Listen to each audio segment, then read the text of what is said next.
Hi friends, welcome to our channel. తెలంగాణలో high court పరిధిలో వివిధ పోస్టుల భర్తీకి నోటిఫికేషన్ విడుదలైంది. అయితే ఈ పోస్టులకు సంబంధించి ఈ వీడియోలో ఆఫీస్ సబార్డినేట్ పోస్టుకు సంబంధించి పూర్తి వివరాలు, ఆన్లైన్ అప్లికేషన్ విధానం పూర్తిగా తెలుసుకుందాం. ఈ వీడియోని స్కిప్ చేయకుండా చివరి వరకు చూడండి. ఇక ఆఫీస్ సబార్డినేట్ పోస్టులకు సంబంధించి చూసుకున్నట్లయితే దీనికి సంబంధించి నోటిఫికేషన్ జనవరి 2వ తేదీన అయితే విడుదల కావడం జరిగింది. అలాగే జనవరి 8వ తేదీన ఆన్లైన్ అప్లికేషన్స్ ఇప్పటికే స్టార్ట్ అయినాయి. ఇక లాస్ట్ డేట్ వచ్చేసి జనవరి 31వ తేదీలోపు అయితే ఆన్లైన్లో దరఖాస్తు చేసుకోవాల్సి ఉంటుంది. ఇక ఎవరైతే కాంట్రాక్టు మరియు అవుట్సోర్సింగ్ ఎంప్లాయీస్ ఉన్నారో వారికి సంబంధించి ఫిబ్రవరి 10వ తేదీన ఆన్లైన్ అప్లికేషన్స్ అయితే ప్రారంభమవుతాయి. ఇక ఫిబ్రవరి 25వ తేదీ వరకు అయితే వారు అప్లై చేసుకోవడానికి ఎలిజిబుల్ ఉన్నది. ఇక ఈ నోటిఫికేషన్కి సంబంధించి ఓఎంఆర్ బేస్డ్ విధానంలో అయితే ఎగ్జామినేషన్ కండక్ట్ చేయడం జరుగుతుంది. ఇక ఆఫీస్ సబార్డినేట్ పోస్టులకు సంబంధించి ఏప్రిల్ 2025లో ఎగ్జామ్ని అయితే కండక్ట్ చేయడం జరుగుతుంది. ఇక వేకెన్సీ పొజిషన్ కనుక చూసుకున్నట్లయితే నోటిఫికేషన్లో క్లియర్గా డిస్ట్రిక్ట్ వైజ్ అయితే మెన్షన్ చేయడం జరిగింది. ఒకసారి నోటిఫికేషన్ క్లియర్గా చదవండి. ఇక ఆఫీస్ సబార్డినేట్ పోస్టులకు సంబంధించి క్వాలిఫికేషన్ కనుక చూసుకున్నట్లయితే 7th క్లాస్ నుంచి 10వ తరగతి మధ్య చదివిన వారు ఎవరైనా సరే అర్హులు. అలాగే 10వ తరగతి పైన ఇంటర్ మరియు డిగ్రీ చదివిన వారు ఎవరైనా ఉంటే ఈ పోస్టులకు అయితే ఎలిజిబుల్ కాదు. సో ఇది గమనించండి. ఇక దీనికి సంబంధించి లింగ్విస్టిక్ క్వాలిఫికేషన్ కనుక చూసుకున్నట్లయితే ఎవరైతే వారికి డిస్ట్రిక్ట్ సంబంధించి లోకల్ లాంగ్వేజ్ అయితే వచ్చి ఉంటుందో వారికి మాత్రం ప్రిఫరెన్స్ ఇవ్వడం జరుగుతుంది. వారికి మినిమం నాలెడ్జ్ అయితే వచ్చి ఉండాలి, అంటే లోకల్ లాంగ్వేజ్లో మాట్లాడే నైపుణ్యం అయితే ఉండాలి. ఇక ఏజ్ లిమిట్ విషయానికి వస్తే జూలై 1, 2025 నాటికి 18 సంవత్సరాల నుంచి 34 సంవత్సరాల మధ్య ఉన్నవారు అర్హులు.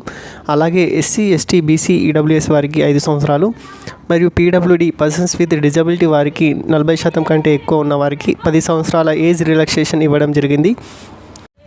ఇక మెథడ్ ఆఫ్ రిక్రూట్మెంట్కి సంబంధించి ఆఫీస్ సబార్డినేట్ పోస్టులకు సంబంధించి ఓఎంఆర్ బేస్డ్ విధానంలో ఎగ్జామ్ని అయితే కండక్ట్ చేయడం జరుగుతుంది. మొత్తం 45 మార్కులకు అయితే ఎగ్జామ్ని కండక్ట్ చేయడం జరుగుతుంది. అలాగే ఓవరాల్ ఇంటర్వ్యూకి సంబంధించి 5 మార్కులు అయితే కేటాయించడం జరిగింది. ఇక ఈ ఓఎంఆర్ బేస్డ్ ఎగ్జామినేషన్లో భాగంగా 45 క్వశ్చన్స్కి 30 క్వశ్చన్స్ జనరల్ నాలెడ్జ్ నుంచి, అలాగే 15 క్వశ్చన్స్ జనరల్ ఇంగ్లీష్ నుంచి ఇవ్వడం జరుగుతుంది. ఈ విధంగా 1 గంటలో 60 నిమిషాల్లో ఎగ్జామ్ని అయితే పూర్తి చేయవలసి ఉంటుంది. ఇక ఓఎంఆర్ ఎగ్జామినేషన్కి సంబంధించి general knowledge subject question paper అనేది ఓన్లీ 2 లాంగ్వేజ్లో, అంటే ఇంగ్లీష్ మరియు తెలుగులో మాత్రమే అవైలబుల్ ఉంటుంది. ఈ 2 లాంగ్వేజ్లో ఎగ్జామ్ అయితే కండక్ట్ చేయడం జరుగుతుంది. ఇక దీనిలో పర్సంటేజ్ కనుక చూసుకున్నట్లయితే క్వాలిఫైయింగ్ మార్క్స్ కనుక చూసుకున్నట్లయితే ఈ ఎగ్జామినేషన్కి సంబంధించి 40% మార్క్స్ ఓసీ మరియు ఈడబ్ల్యూఎస్ అభ్యర్థులకు వచ్చినట్లయితే వారు నెక్స్ట్ స్టెప్కి అయితే అర్హులు. అలాగే 35% మార్క్స్ బీసీ అభ్యర్థులకు రావాల్సి ఉంటుంది. అలాగే 30% మార్క్స్ ఎస్సీ, ఎస్టీ మరియు పిహెచ్ అభ్యర్థులకు అయితే రావాల్సి ఉంటుంది. వీరు మాత్రమే నెక్స్ట్ 1:3 మెరిట్ విధానంలో అయితే ఎంపిక కావడం జరుగుతుంది. ఇక ఎగ్జామినేషన్ ఫీకి సంబంధించి చూసుకున్నట్లయితే ఓసీ మరియు బీసీ కేటగిరీకి సంబంధించిన వారు 600 రూపాయల అప్లికేషన్ ఫీజు చెల్లించవలసి ఉంటుంది. అలాగే ఇతరులు అనగా ఎస్సీ, ఎస్టీ మరియు ఈడబ్ల్యూఎస్ మరియు పర్సన్స్ విత్ డిజబిలిటీస్ పీడబ్ల్యూ కేటగిరీకి చెందిన వారు 400 రూపాయల అప్లికేషన్ ఫీజు అయితే చెల్లించవలసి ఉంటుంది. ఆఫీస్ సబార్డినేట్ పోస్టులకు సంబంధించి డిస్ట్రిక్ట్స్ వైజ్ జిల్లాల వారీగా ఎన్ని ఖాళీగా ఉన్నాయో ఒకసారి చూసుకుందాం వివరంగా. ఇక ఆదిలాబాద్ డిస్ట్రిక్ట్కి సంబంధించి ఓసీ వారికి అయితే 4 పోస్టులు ఖాళీగా ఉన్నాయి. ఇందులో 1 పోస్టు ఉమెన్కి రిజర్వ్ చేయడం జరిగింది. అలాగే ఈడబ్ల్యూఎస్ 2, ఓసీ వారికి 1, బీసీసీ వారికి 1, బీసీడీ వారికి 1, ఎస్సీ వారికి 1 పోస్ట్ చొప్పున మొత్తం 10 పోస్టులు అయితే ఖాళీగా ఉన్నాయి. ఇందులో 4 పోస్టులు ఉమెన్స్కి రిజర్వ్ చేయడం జరిగింది. అలాగే భద్రాద్రి కొత్తగూడెంకి సంబంధించి 4 పోస్టులు ఖాళీగా ఉన్నాయి. ఇందులో 2 ఉమెన్స్కి రిజర్వ్ చేయడం జరిగింది. ఇక హైదరాబాద్కి సంబంధించి మొత్తం 7 పోస్టులు ఖాళీగా ఉన్నాయి. ఇందులో కూడా 3 పోస్టులు ఉమెన్స్కి రిజర్వ్ చేయడం జరిగింది. ఇక సిటీ సివిల్ కోడ్ హైదరాబాద్కి సంబంధించి మొత్తం 26 పోస్టులు అయితే ఖాళీగా ఉన్నాయి. ఇందులో ఎక్కువ పోస్టులు అయితే ఖాళీగా ఉన్నాయి. మొత్తం 10 పోస్టులు ఉమెన్స్కి రిజర్వేషన్ చేయడం జరిగింది. ఇక సిటీ స్మాల్ హౌసెస్ కోడ్ హైదరాబాద్కి సంబంధించి మొత్తం 17 పోస్టులు ఖాళీగా ఉన్నాయి. ఇందులో 6 పోస్టులు ఉమెన్స్కి రిజర్వ్ చేయడం జరిగింది. ఇక హన్మకొండకి సంబంధించి 12 పోస్టులు ఖాళీగా ఉన్నాయి. ఇందులో 5 పోస్టులు ఉమెన్స్కి రిజర్వ్ చేయడం జరిగింది. అలాగే జగిత్యాల జిల్లాకి సంబంధించి 3 పోస్టులు ఖాళీగా ఉన్నాయి. ఇందులో కూడా 2 పోస్టులు ఉమెన్స్కి రిజర్వ్ చేయడం జరిగింది. ఇక జనగాం జిల్లాకి సంబంధించి మొత్తం 11 పోస్టులు, ఇందులో 5 పోస్టులు మహిళలకి. అలాగే జయశంకర్ భూపాలపల్లికి సంబంధించి 2 పోస్టులు ఖాళీగా ఉన్నాయి. ఇందులో 1 పోస్టు మహిళకి. అలాగే జగులాంబ గద్వాల్కి సంబంధించి 1 పోస్టు, ఇది ఓసీ కేటగిరీలో రిజర్వ్ చేయడం జరిగింది. అలాగే కామారెడ్డికి సంబంధించి మొత్తం 9 పోస్టులు ఖాళీగా ఉన్నాయి. ఇందులో 5 పోస్టులు ఉమెన్స్కి రిజర్వేషన్ చేయడం జరిగింది. ఇక కరీంనగర్ డిస్టిక్కి సంబంధించి మొత్తం 8 పోస్టులు ఖాళీగా ఉన్నాయి. ఇందులో 4 పోస్టులు మహిళలకి రిజర్వేషన్ రిజర్వేషన్ ఇవ్వడం జరిగింది. ఇక ఖమ్మంకి సంబంధించి మొత్తం 27 పోస్టులు ఖాళీగా ఉన్నాయి. ఇందులో 9 పోస్టులు ఉమెన్స్కి రిజర్వేషన్ చేయడం జరిగింది. ఇక కొమ్రంభీం ఆసిఫాబాద్ జిల్లాకి సంబంధించి 7 పోస్టులు, ఇందులో 3 పోస్టులు ఉమెన్స్కి రిజర్వేషన్ చేయడం జరిగింది. జిల్లాకి సంబంధించి మొత్తం 7 పోస్టులు ఖాళీగా ఉన్నాయి. ఇందులో 3 పోస్టులు మహిళలకు రిజర్వేషన్ చేయడం జరిగింది. ఇక మహబూబ్నగర్ జిల్లాకి సంబంధించి మొత్తం 4 పోస్టులు అయితే ఖాళీగా ఉన్నాయి. ఇందులో కూడా 1 పోస్టు మహిళలకి రిజర్వేషన్ అయితే చేయడం జరిగింది. అలాగే మంచిర్యాల జిల్లాకి సంబంధించి మొత్తం 25 పోస్టులు ఖాళీగా ఉన్నాయి. ఇందులో 8 పోస్టులు మహిళలకి రిజర్వేషన్ చేయడం జరిగింది. ఇక మెదక్ జిల్లాకి సంబంధించి మొత్తం 12 ఖాళీలు ఉన్నాయి. ఇందులో 6 పోస్టులు మహిళలకు రిజర్వేషన్ చేయడం జరిగింది.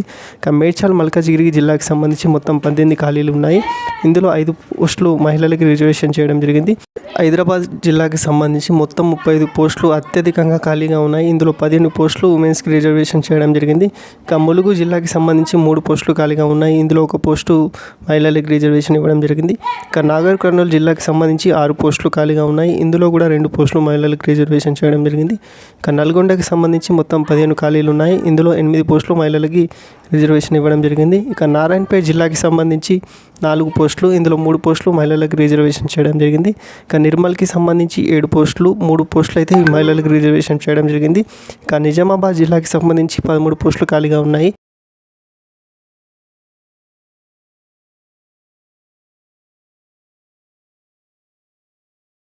ఇందులో కూడా 6 పోస్టులు మహిళలకు రిజర్వేషన్ చేయడం జరిగింది.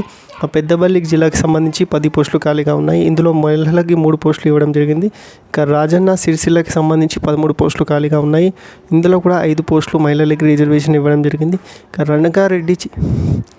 రంగారెడ్డి జిల్లాకు సంబంధించి అత్యధికంగా 53 పోస్టులు అయితే ఖాళీగా ఉన్నాయి. ఇందులో 20 పోస్టులు కేవలం మహిళలకి రిజర్వేషన్ ఇవ్వడం జరిగింది. సో ఇది రంగారెడ్డి జిల్లాలో ఉన్న వారికి అయితే సూపర్ ఛాన్స్ అని చెప్పుకోవచ్చు. అదేవిధంగా సంగారెడ్డికి సంబంధించి 6 పోస్టులు ఖాళీగా ఉన్నాయి. సిద్దిపేటకి సంబంధించి 17 పోస్టులు ఖాళీగా ఉన్నాయి. ఇక సూర్యాపేటకి సంబంధించి మొత్తం 31 పోస్టులు ఖాళీగా ఉన్నాయి. వికారాబాద్కి సంబంధించి 12 పోస్టులు ఖాళీగా ఉన్నాయి. వనపర్తికి సంబంధించి 5 పోస్టులు ఖాళీగా ఉన్నాయి. వరంగల్కి సంబంధించి 14, ఇందులో 6 పోస్టులు ఉమెన్స్కి రిజర్వేషన్ చేయడం జరిగింది. ఇక యాదాద్రి భువనగిరికి సంబంధించి 21 పోస్టులు ఖాళీగా ఉన్నాయి. ఈ జిల్లాకు సంబంధించి ఎన్ని ఖాళీలు ఉన్నాయో ఒకసారి నోటిఫికేషన్ కూడా క్లియర్గా చూసి అప్లై అయితే చేసుకోండి. మహిళలకైతే ఇది బెస్ట్ ఛాన్స్ అని చెప్పుకోవచ్చు. ఎందుకంటే అత్యధికంగా వారికి మాత్రం రిజర్వేషన్ ఇవ్వడం జరిగింది, 33% అయితే.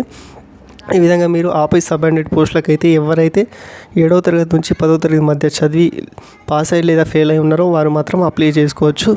దానికంటే ఎక్కువ క్వాలిఫికేషన్ ఉన్నవారు ఈ పోస్టులకు అయితే అప్లై చేసుకోవడానికి ఎలిజిబుల్ కాదు. సో ఇది జాగ్రత్తగా గమనించి అప్లై అయితే చేసుకోండి.